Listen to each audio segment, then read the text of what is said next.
Hello guys! For today's video, ang lulutuin ko naman ay bilo-bilo o pinalto kung tawagin dito sa amin na saging. Kasi may nagbigay sa akin kanina nito, kaninang umaga. So, gagawin ko siyang pinaltok. Instead na di ba usually ang bilo-bilo or yung pinaltok ay malagkit ang gamit. Ito naman, saging. Natutunan ko to sa nanay ko kasi ang nanay ko pag halimbawa na may mga nagbibigay sa kanya, bibigyan siya ng minsan ng kamote o kaya saging, ginagawa niya ng paraan para may ibang luto siya instead ng mga nilaga or lalagyan lang ng mga asukal, yung pa ginagawa niyang pinaltok. Ang tawag kasi dito sa amin ay pinaltok pinaltok or bilo-bilo. So, start na. Medyo madagta ito.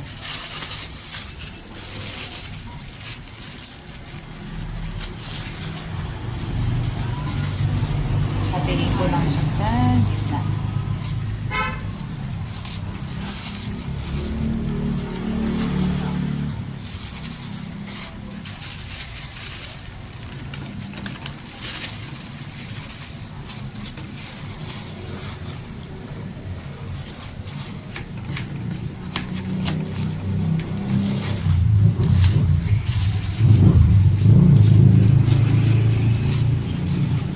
Ito kasi yung saging na, hindi ko naman tawag sa saging na to, pero ito kasi yung saging na pag yung nahinog, maasim.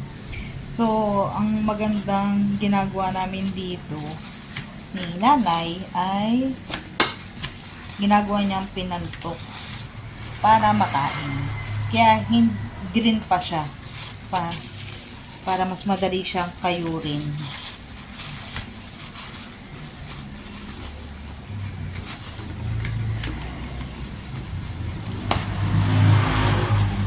Ito rin yata yung ginagawang banana chips.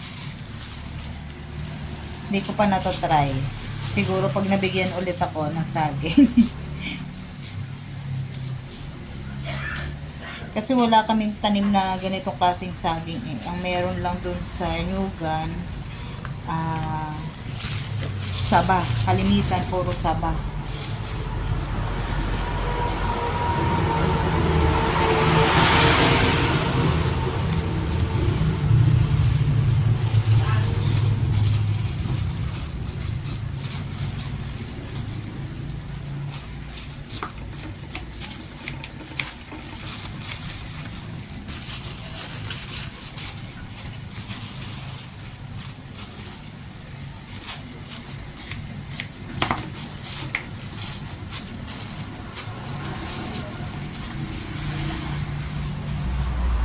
Kapag nakatira kayo sa probinsya,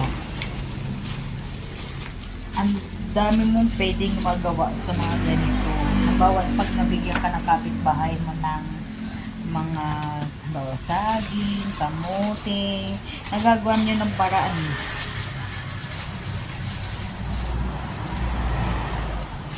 Yan o. Tapos siya kakayuri ng ganyan.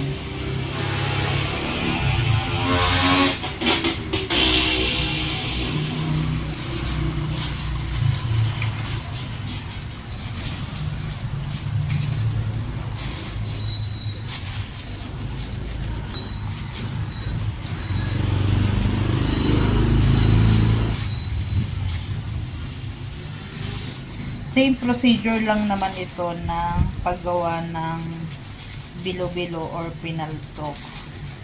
Pinagkaiba lang talaga nito. Saging lang ito. So, after ko na makuha lahat yung laman, transfer ko na lang dito kasi hindi na siya kasya. So, kailangan ko naman siyang i-mash para mas madali siyang mabilog.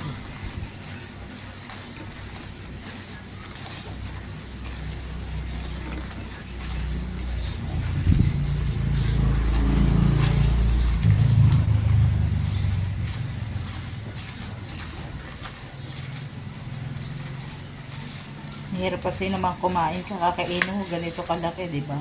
Oh.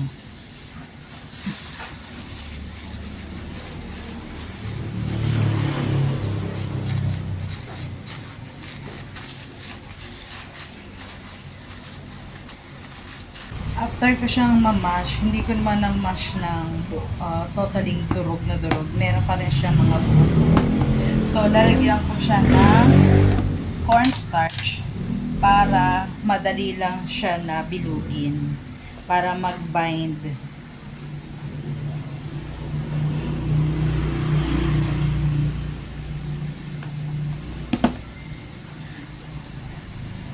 Tinansya-tansya ko na lang yung cornstarch.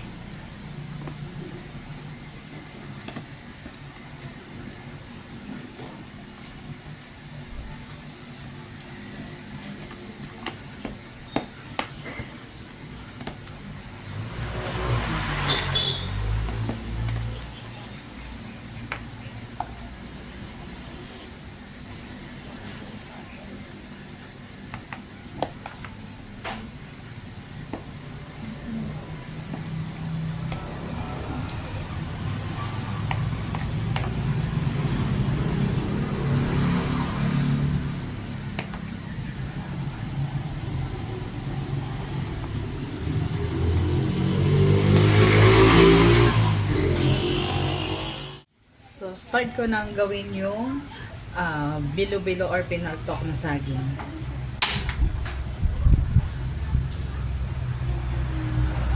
So, lagay ko lang tubig.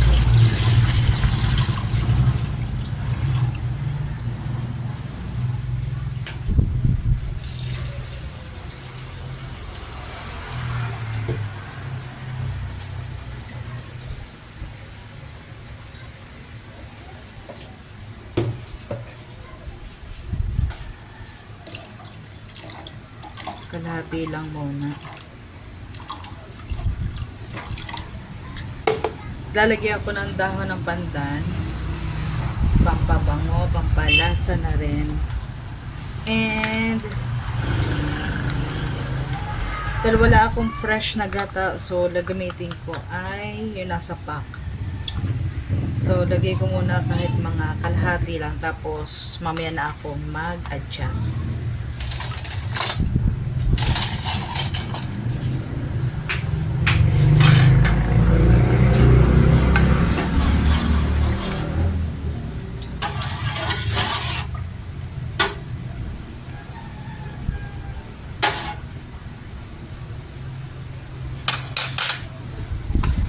Mamaya ko natitimplahan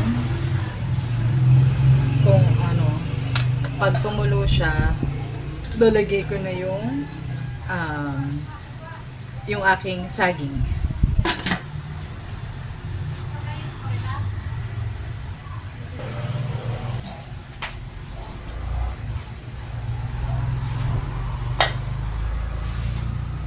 Ilalagay ko naman muna itong kamote. So, hahaluan ko ng kamote yung saging na bilo-bilo.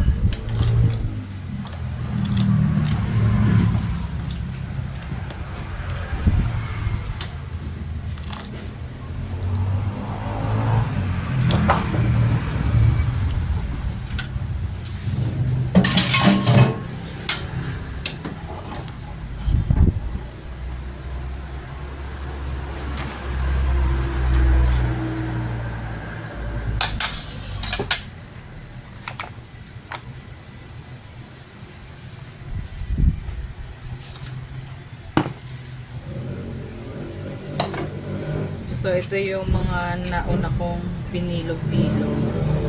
So, kumulo naman siya.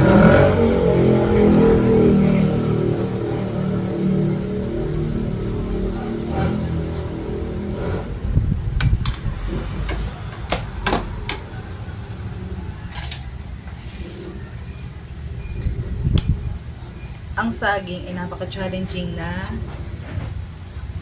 gawin para maging bilo-bilo. Kasi siya ay mushy or yung napakalambot. So may tendency po talaga na ito ay maging durog-durog. Kaya hanggat maaari, nilalagyan namin ng cornstarch para mag-form lang siya. Kaya lang may talagang hindi talaga siya napaka-perfect.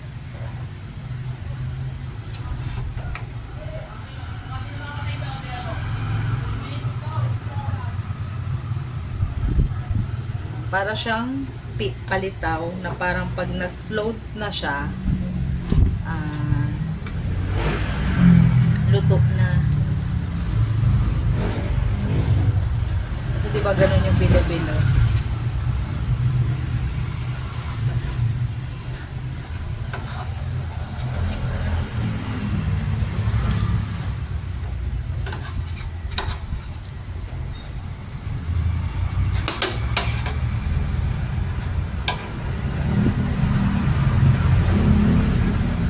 Malinis ko yung kamay ko Nagugas naman ako bago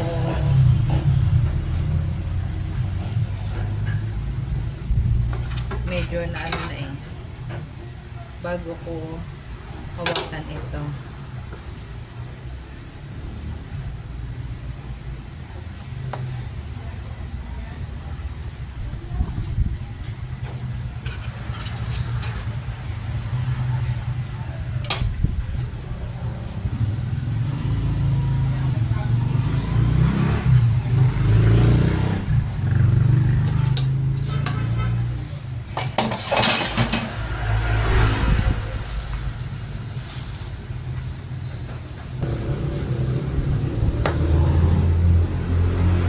Cornstarch nga po pala yung ginamit ko dito na pang-coat.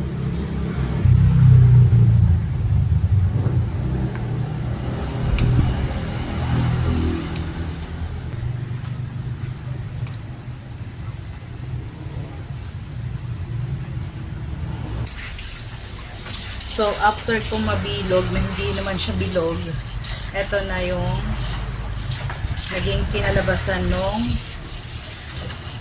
saging. Hindi ko siya pwedeng haluin ng haluin kasi madudurog.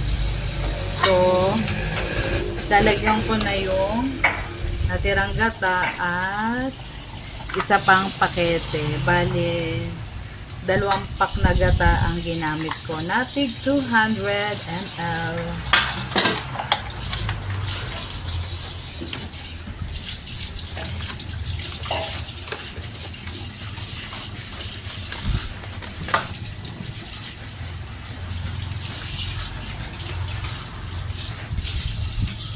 Then,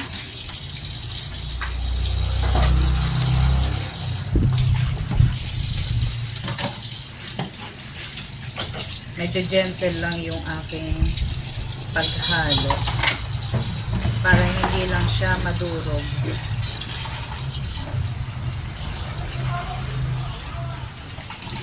Tapos, lalagyan ko na siya ng asukal.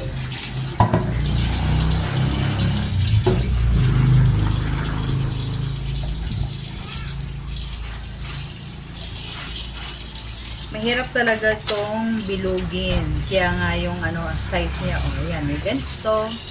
May sobrang laki na nadikit. Ayan. Ang isa sa madaling maliban doon sa glutinous rice, kamote. Mas madali siyang ibilog, i-form. Kasi yon ay hindi mashing, hindi parang tubig katulad ng saging.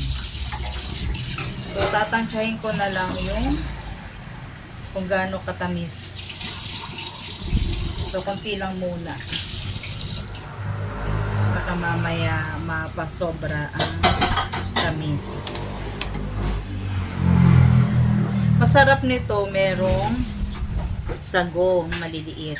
Dahil nga siya ay biglaan lang at ang paggawa ko nito kasi nabigyan lang ako kaninang umaga. Kaya hindi na ako punta ng bayan para bumili ng sago. Yung kamote naman, kasi may nagtitinda lang dito sa tabi namin ng mga gulay, kamote. Kaya nadagdagan to ng kamote. Pero kung may lahok talaga to, masarap nito yung fresh na gata, may sago. Yan. Pero at least meron naman may ibang lahok naman siya, may kamote kahit wala na yung sago. Pakuluan ko lang siyang mabuti para maluto ang gata. And tikman ko na kung matamis na.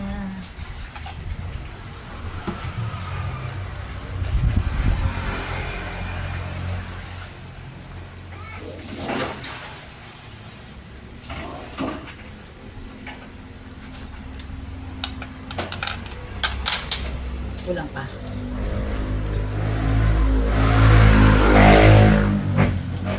Kaya kaya na ito kanina. Ito, may ano? Baka. May asadong baka din eh.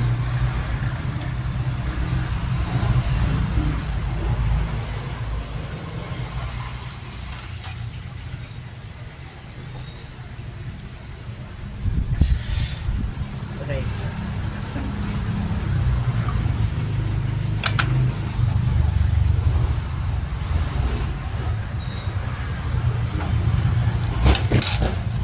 Medyo kulang pa. Okay na yan.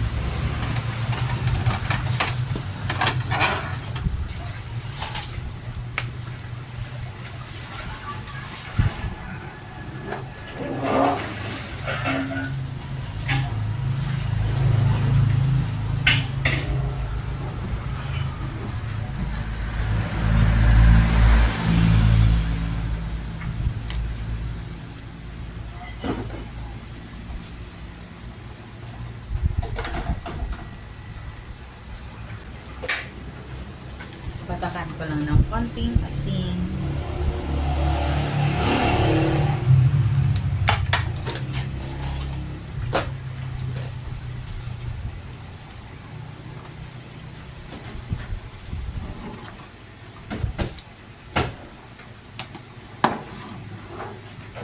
Gusto mo magbaon nito, kuya? Saging? Ha? Mamaya na lang ako siya.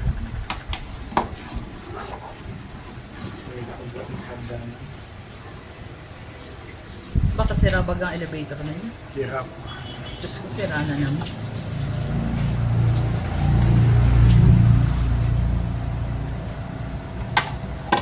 Aray, mais. Gulay na mais.